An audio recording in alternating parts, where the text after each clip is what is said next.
Last year, state fire officials reported more than 100 people died in their homes because of fires, and they say 70% of those deaths could have been prevented. Darnisha Mitchell tells us why a new state law could make the difference. State and local fire experts hope a new smoke detector design, along with a new law, will help prevent residential fires. Normal Fire Department, along with state fire marshals and Illinois State University, are encouraging residents to trade in their removable battery alarms with a 10-year sealed battery smoke and fire detector. People take the batteries out to use them for other devices.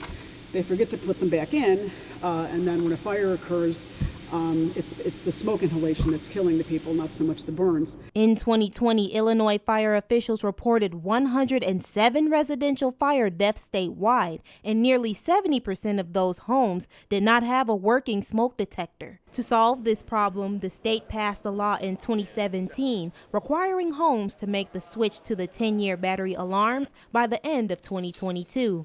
In honor of Campus Fire Safety Month, these organizations are encouraging college students, mainly those living off campus, to check their smoke detectors and stay up to date on fire escape plans.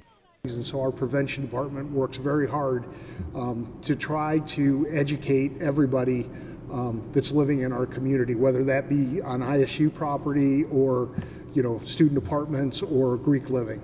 Vaughn says if you're looking to go out to buy the new 10-year battery fire alarm, you can find them at places like Menards or online at Amazon.